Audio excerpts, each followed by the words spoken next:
3 bricklayers were hard at work when a traveler stopped to ask each of them the same question. What are you doing? The first bricklayer, without looking up, grumbled, I'm laying bricks. The second paused, wiped his brow, and said, I'm building a wall. But the third bricklayer stood tall, smiled, and replied, I'm building a cathedral. Same task, 3 entirely different perspectives. The first man saw his work as a grind and just something to get through. The second understood the purpose of his labor, but wasn't deeply connected to it. The third, however, had a vision. He saw beyond the bricks into the impact of what he was creating. Years later, when the cathedral was finished, the third bricklayer stood in the crowd at the dedication ceremony. He turned to his grandson and he pointed up at the towering structure and said, I didn't just lay bricks. I helped build this. This story is the essence of leadership. Great leaders help their team see beyond the tasks that are in front of them. They connect individuals to the bigger picture and the why behind their work. They transform bricklayers into cathedral builders. When people understand how their contributions matter, their work becomes meaningful. Passion and purpose takes over, and it leads to extraordinary results. All right. So I recently saw a little bit of Nat out of the office on TikTok, and she had this, you saw the video about bricklayers, and it kind of resonated with me a little bit because I kind of view that as the stages of employee commitment, right? So we have bricklayer 1, bricklayer 2, and bricklayer 3, and it does kind of work itself into our employees as far as how much maybe they care about what they're doing. Right? Like we're making burgers, we're making fries, but it's much more than that. At least to me it is. Yeah, and I think too. To others it can be. And I don't know if you'll get bricklayer 1 to be bricklayer 3 where they're seeing the cathedral, but how do we slowly incorporate some of those things? When you shared this video with me, I thought it was super cool. The first of all, the story that Nat shared. Yeah. And I identified it with the third bricklayer as well. Like, we're building something cool. We're building this great, awesome thing that gets to help people all around, Illinois, Wisconsin. Yeah. And to your point, it's so cool to see that transformation because I'm sure you have. I think I have, where you see the bricklayer 1 morph into 2 and morph into 3. And then that, I think, is all about leadership. Yeah. That transformation right there is all leadership and culture. So for me, I think it's the whys. I gotta know the why. Like, connect. It's true. Connect what I'm doing to the cathedral, so to speak. Yeah. And when I first started, I don't know about you, but I started for the free food and I thought I was just making burgers, right? Like I honestly didn't think past that. I mean, at 14, 15, 16, 17, I don't know, even into my early 20s. I mean, the world's different now and maybe, everyone thinks a little bit differently now, but even then I felt like it was just burgers and fries. And then you start piecing things together and you start seeing the impact that you can have on others. You start seeing the impact you can have on the community. And it reminds me of the time we went to Portillo's, right? So my daughter, one of her favorite places was Portillo's, and she wanted to go there for her birthday, right? They have good Italian beef. That's cool. I remember a guy bringing me there for the first time when we first moved out here, right? He's like, you got to check out Portillo's, and I don't know, I didn't see the big deal, but that's neither here nor there.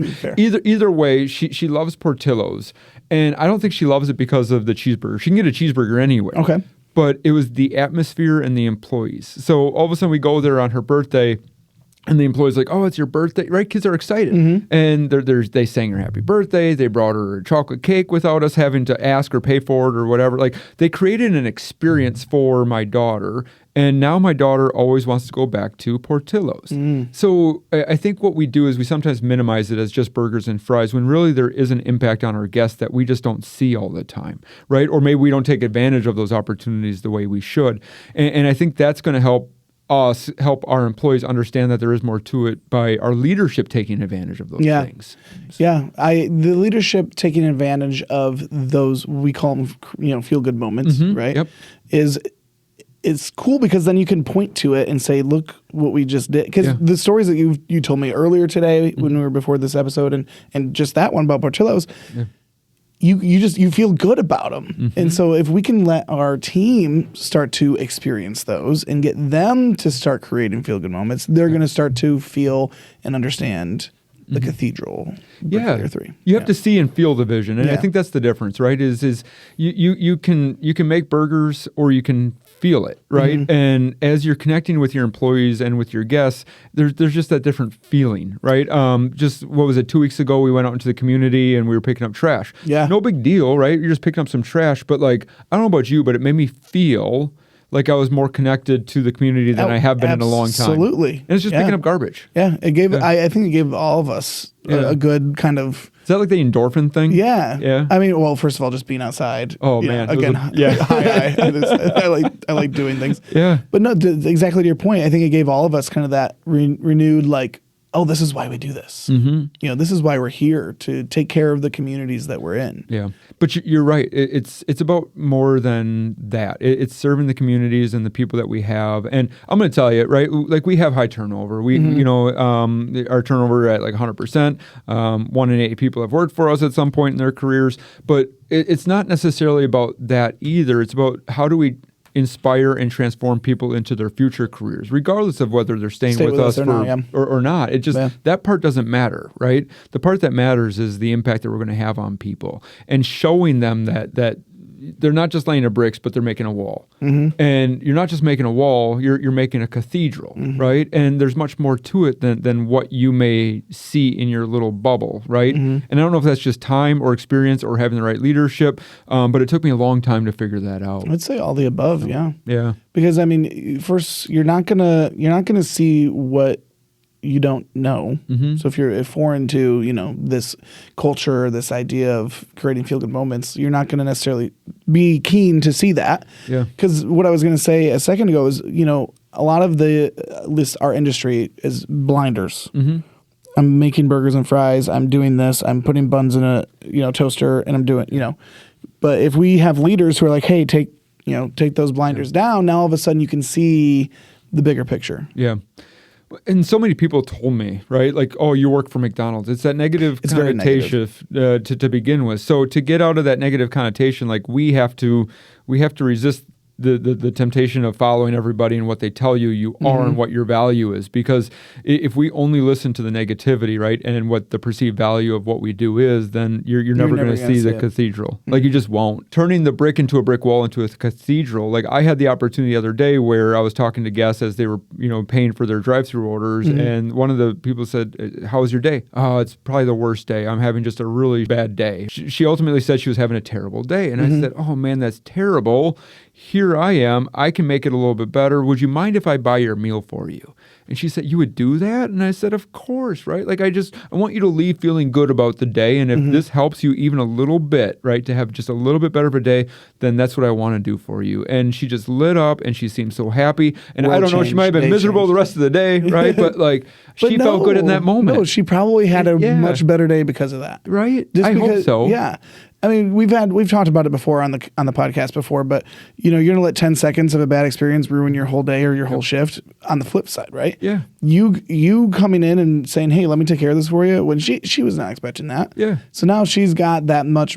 She feels much better about the day going forward because of your kindness. So you really made her day, is what I'm saying. So I'm going to be devil's advocate for a second for maybe our crew people or our crew members or who maybe don't have that authority or power to give away free food. Yeah. How can we empower them to create some more of those feel-good moments that you did for this woman? Yeah. I think it's good conversation to have, but I don't see why we can't empower our team to make decisions like that, right? Like a leader who gets mad, right? Like, let's say you have a kid celebrating a birthday and you go and give them a toy, right? Like, I don't think twice about it. I see a kid having a birthday party or celebration or wearing a little hat in our lobby because they want a McDonald's, right? Like, go bring them an extra toy. Go ask the parent if you can maybe have them make make the ice cream cone for them or whatever. Like, but like, why not? Yeah. Out of the hundreds of thousands of guests that we serve, going and buying one person's meal one time, one day is not going to break the bank, right? Like, but that experience is going to get them to come back time and time again, right? So it's not about. Sometimes it's more than just money. Yeah. Right. And we have to be. Now we can't just give away the farm, right? Like, everyone can't come in all of a sudden. Like, you can't come in and I have a bad day, so buy my meal. But why not empower them to help make those decisions? I mean, there's companies out there that give, hey, you get $1,000 for the year, go spend it on how you want on customers, right? Like, why can't we do some of those things? Why can't we empower our team to go ahead and make that decision and say, hey, I'll throw in a fry for you. I hope you have a better day, or even a cookie or whatever. So, yeah, I think there's plenty of opportunity. Yeah, I think, and because I think that's kind of where we're stuck in at least the Bricklayer 1 mindset. Sure. Yep. Even if, or maybe even closer to Bricklayer 2, I can't do that. I'll get in trouble, or I can't just give stuff away, or, and so obviously there's other ways to create good moments and good visits, but to your point, that's how you can go that extra mile for something that you can tell will make an impact. So I think empowering your team to help the guests and our team's experience overall, right? Because we just have a tremendous impact on leadership going with that vision, getting them to understand and helping our team and ourselves know that it's more than just a brick. It's more than just a brick. Yep. Absolutely. Thanks for listening, guys. Hope you enjoyed this one. This was Nat Out of the Office on TikTok. Great conversation, as always. Thanks. Thanks for joining us on Buns, Burgers, and Big Ideas. We hope today's episode inspired fresh ideas for your leadership journey. Be sure to subscribe so you never miss an episode, and keep learning with us as we continue to explore leadership in the QSR world. Until next time, take care and lead well.